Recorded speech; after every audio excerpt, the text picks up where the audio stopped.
En este estudio veremos la importancia de la testificación y del servicio como frutos y al mismo tiempo como evidencias del genuino reavivamiento. Entendemos por testificación la experiencia de compartir con otras personas lo que nos hizo bien nosotros. El hecho de salir en busca de personas que viven en la ignorancia del Evangelio con el fin y el propósito de traerlas a Jesús. Mira, al hacer un análisis de las armaduras del cristiano, llegamos a la conclusión de que traer una persona a Jesús no es solamente el fruto del reavivamiento, es también causa. ¿Cómo? Bueno, en Efesios 6 se mencionan las 6 armas del cristiano y entre ellas se nombra a la oración, al estudio diario de la Biblia y al apresto del Evangelio. El apresto del Evangelio no es otra cosa sino el traer una persona a Jesús, o sea, el hecho de testificar. Dios no estableció su iglesia en esta tierra con propósitos egoístas. La iglesia no es un club religioso donde las personas se encuentran semanalmente para orar, cantar, escuchar un bonito sermón. La iglesia es el instrumento de Dios para alcanzar a los perdidos. El día que la iglesia pierda de vista su misión, habrá perdido también de vista su propósito. Y cuando algo pierde su propósito, pierde consecuentemente la razón de su existencia.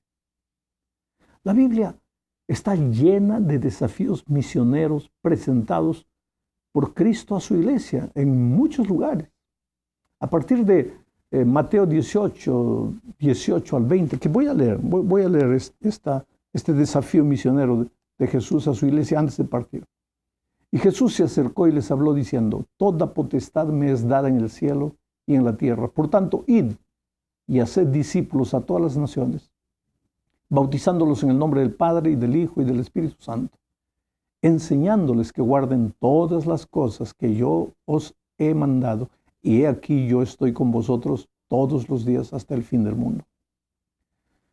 ¿Te das cuenta? El blanco que Jesús nos dejó es todo el mundo, toda nación, tribu, lengua y pueblo. Encontramos esta orden una y otra vez repetida. La registra Lucas, la registra Mateo, la registra Marcos, Juan, Pablo, Pedro, casi todos los escritores, tanto en el Nuevo como en el Antiguo Testamento. Es que una iglesia viva es una iglesia activa en la misión. Y una iglesia activa en la misión es una iglesia viva. Es humanamente imposible separar ambos conceptos. Cualquier reavivamiento que solo enfatiza los sentimientos y el bienestar individual del cristiano, pero no enfatiza la misión, no es auténtico. El cumplimiento de la misión es la seña distintiva de un verdadero reavivamiento. Te voy a contar una historia. Mira, Humberto era un anciano de iglesia comprometido con los deberes de su cargo. Sincero, buen padre de familia, esposo extraordinario. Era muy querido en la iglesia. Todos lo admiraban, todos deseaban ser como él. Pero nadie sabía del vacío que embargaba su corazón. Pasaba noches enteras sin dormir y no entendía la razón de su angustia. Vivía una vida ejemplar, cumplía con todo lo que se espera de un buen cristiano. Aparentemente no había nada que pudiese perturbarlo. Sin embargo, era infeliz. Fue en esas circunstancias que me escribió una carta. Y en esa carta contaba las cosas buenas que había hecho para Dios. Y me preguntaba si la vida cristiana era solo eso o él estaba creando fantasías. Mientras yo leía la carta, noté que Humberto hablaba de todo, menos de las personas que había conducido a los pies de Jesús. Entonces yo creí encontrar la razón de sus problemas. Él era un cristiano que se esforzaba para orar y estudiar la Biblia diariamente, pero en los últimos meses había perdido el gusto por su devoción personal y era eso lo que lo angustiaba. Todos lo admiraban, pero solo él sabía que estudiaba la lección de la escuela sabática apenas el viernes en la noche y así mismo porque al día siguiente tenía que presentarla a los alumnos de su clase. Entonces, yo le escribí haciéndole ver la necesidad de buscar a una persona y traerla para Cristo. Él no respondió. Pensé que no le había gustado mi respuesta, pero cierto día en un congreso, él me buscó se identificó y me hizo acordar de su carta y de mi respuesta. En esa ocasión me dijo, emocionado, pastor, cuánta sabiduría en sus palabras. Hoy soy un hombre feliz. He traído 2 personas para Cristo en el último año y de repente pasé a vivir mi primer amor con Jesús. Esa es la verdad más simple de ser aprendida y sin embargo la más difícil de ser colocada en práctica. Mi amigo, nadie puede crecer en la experiencia cristiana. Es imposible vivir la exuberancia de la vida victoriosa sin incluir en la vida devocional la experiencia de traer a otra persona para Jesús. Pero ahora vamos a la segunda parte de este estudio y aquí veremos la velocidad vertiginosa como el Evangelio se esparció por todo el Imperio Romano durante el periodo de la Iglesia primitiva. Después de recibir el Espíritu Santo, los primeros cristianos no se detuvieron. Para ellos no había fronteras, ni dificultades, ni barreras, aun corriendo el riesgo de morir. Ellos testificaban. Los llamaban de locos, de fanáticos, de supersticiosos, los perseguían, los encarcelaban y hasta los mataban, pero a ellos no les importaba nada. Su corazón ardía por Cristo. Y cuando un corazón arde con el amor de Cristo, es imposible guardar silencio. Hay que contarlo a otros, hay que evangelizar. La más grande evidencia de que somos una iglesia sin vida interior, una iglesia muy parecida con la de la Odisea, es el hecho de que no testificamos. Por ejemplo, en una iglesia local que tiene 800 miembros y que solo bautiza 50 por año, es evidente que algo está mal. Esa iglesia ha perdido de foco su misión y la razón de su existencia. Se ha transformado apenas en un club religioso.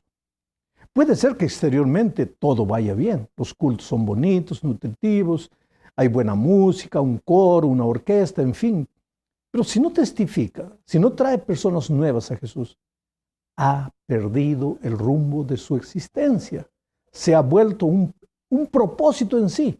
No es más el instrumento divino para alcanzar el propósito de traer pecadores al reino de Dios. La tercera parte tiene que ver con el poder del testimonio personal. Uno de los problemas nuestros es que a veces nos escondemos atrás de lo que las otras personas hacen. La iglesia bautizó 50 personas. Sí, qué bueno. ¿Y yo? ¿A cuántas de esas 50 traje yo? Esa es la pregunta clave.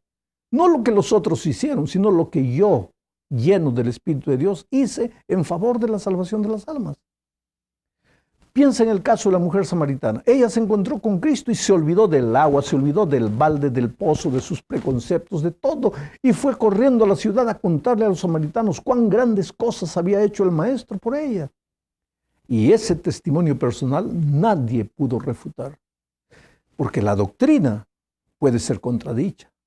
Los argumentos teóricos pueden ser rebatidos, pero nadie puede negar que sucedió algo sin precedentes en la vida de un hombre malo y perverso, que al aceptar a Jesús, repentinamente se vuelve un hombre manso y humilde. Si analizas el cumplimiento de la misión en el Nuevo Testamento, verás que la misión no fue cumplida mediante esfuerzos generalizados, corporativos de la iglesia como un cuerpo, sino el Evangelio se esparció por el trabajo individual de los cristianos. Cada uno iba por un lado llevando la luz del Evangelio. Cumplían lo que el Maestro les había enseñado. Ellos eran la sal, pues entonces cada granito se iba por un lado transformando el sabor de los que estaban cerca de él. Ellos eran la luz, entonces cada rayito de luz se iba por un lado iluminando la oscuridad que los rodeaba. Ellos eran la levadura, pues entonces cada partícula de fermento se esparcía y transformaba la estructura de la masa. Quiere decir, era el testimonio individual y personal el que hacía aparecer los resultados de la iglesia primitiva. Y esa iglesia no paraba de crecer. Ahora, hablemos de una fe que crece. Una fe que se desarrolla fuerte es una fe que testifica. Esta es la cuarta parte del estudio. El crecimiento es una ley de la vida. No sé si tú has observado o te has fracturado el brazo o la pierna alguna vez y has tenido que ser enyesado por algún tiempo, aunque sea solo una semana. El drama que vives no es el tiempo que permaneces inmovilizado por el yeso, sino el tiempo que te lleva a volver a mover el brazo enyesado. En solo una semana, mira, una sola semana, ese miembro paralizado pierde su capacidad de moverse, se atrofia, se transforma en un obstáculo para el cumplimiento del deber del cuerpo. Pues la misma cosa sucede con un cristiano que no testifica, se atrofia, va muriendo lentamente, deja de ser útil. Por eso una vida viva es una vida que testifica. La persona que no testifica se vuelve crítica, se vuelve amarga, pierde la alegría del cristianismo. Cuando yo era un joven pastor, un hermano se aproximó de mí con aire de incredulidad y me dijo: pastor, yo creo que usted inventa las historias de conversión que vive contando en sus sermones. Yo nunca vi a alguien con una experiencia semejante a la que usted relata. Y yo lo miré y le hice una pregunta: ¿y cuántas personas trajiste a Jesús? El hombre bajó los ojos avergonzado, pero para animarlo le pedí que me acompañase aquella tarde a realizar una visita a la prisión, donde estábamos realizando una serie de reuniones. Ese hermano se entusiasmó tanto con el trabajo en la prisión que a los pocos meses quedó encargado de las reuniones allá. Y cada vez que venía a contarme una historia extraordinaria, una historia que él había escuchado allá, yo lo miraba sonriendo y le decía: mira, hermano, cuéntame otra historia porque esa yo no te creo. Ahí reía. Quiere decir, su problema estaba resuelto. En la vida de una persona comprometida con la misión, querido, no hay lugar para la incredulidad, no hay lugar para la dureza de corazón. Por eso una vida reavivada tiene que ser una vida que testifique. Y ahora llegamos al fin de este estudio hablando de tres cosas: reavivamiento, testificación y la intervención divina. Hay gente que me pregunta: ¿cómo terminaremos de predicar el Evangelio a toda la tierra? Si la ventana 1040, por ejemplo, es un desafío. La ventana 1040 es una región del mapa del mundo donde la mayor parte de la población del mundo está concentrada y donde ni siquiera se ha oído hablar del nombre de Jesús. Bueno, desde el punto de vista humano es imposible que nosotros, con nuestras fuerzas, con nuestros métodos, terminemos de evangelizar el mundo. Pero Dios dice: no por ejército ni por fuerza, sino por mi espíritu. Y esa es una promesa. Yo creo que la terminación de la predicación del Evangelio será un acto milagroso divino. No lo haremos nosotros, lo hará Dios. Entonces, ¿para qué me preocupo yo? Puede ser la pregunta lógica delante de esta situación. Y yo te respondo: ¿por qué me preocupo yo en trabajar?